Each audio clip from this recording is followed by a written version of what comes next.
about his approaching death was on 25 अप्रैल 2001। क्या था इन्होंने कि फर्स्ट टाइम जो आगा शाहिद है उन्होंने अपनी अप्रोचिंग डेथ, अपनी होने वाली जो डेथ उसकी है, मृत्यु जो होने वाली उनकी, उसके बारे में उसने जब मुझे बताया तो वो डेट थी 25 अप्रैल 2001। उन्होंने तब मुझे बताया क्योंकि उसको कैंसर था। द कन्वर्जेशन बिगेन रूटीनली, और उसके बाद जो कन्वर्जेशन थी हमारी बातचीत वो रूटीनली होने लगी, यानी कि आज बात हो रही कल हो रही ऐसी बातचीत होती रही। I had telephone to remind him that we had been invited to a friend's house for lunch and that I was going to come by his apartment to pick him up. और उसके बाद मैंने उसको telephone किया, call किया, उसको remind करवाने के लिए, याद दिलाने के लिए कि हम लोगों को किसी फ्रेंड ने इन्वाइट किया है और हम लोग उसके घर पे जा रहे हैं आज, और मैं तुम्हें पिक करने के लिए आ रहा हूँ। Although हालांकि he had been under treatment for cancer for some 14 months, वो जो कैंसर का ट्रीटमेंट है वो उसका हो रहा था लगभग पिछले 14 मंथ से।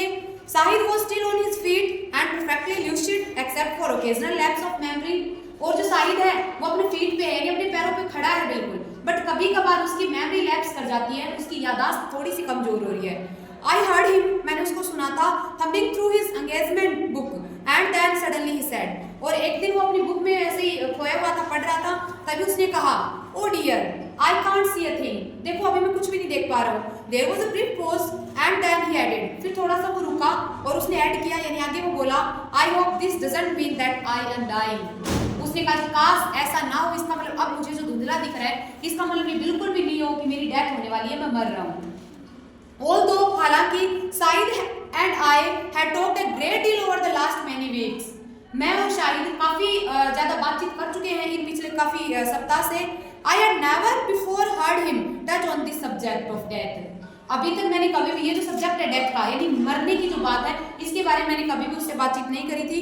I did not know how to respond, मुझे नहीं पता था कि मैं क्या रिएक्शन दूं जब उसने कहा कि मेरी डेथ होने वाली है, शायद मैं मर जाऊंगा, तो इस बारे में क्या रिएक्ट करना था, कैसे रिस्पॉन्ड करना था, मुझे नहीं पता था। His voice was completely at odds with the content of what he had just said, और उसने जो अभी भी कहा है मरने वाला वो है, तो उस चीज से कंटेंट में यानी कि बिल्कुल संतुष्ट है उसकी वॉइस, उस तरह से वो बोल रहा है।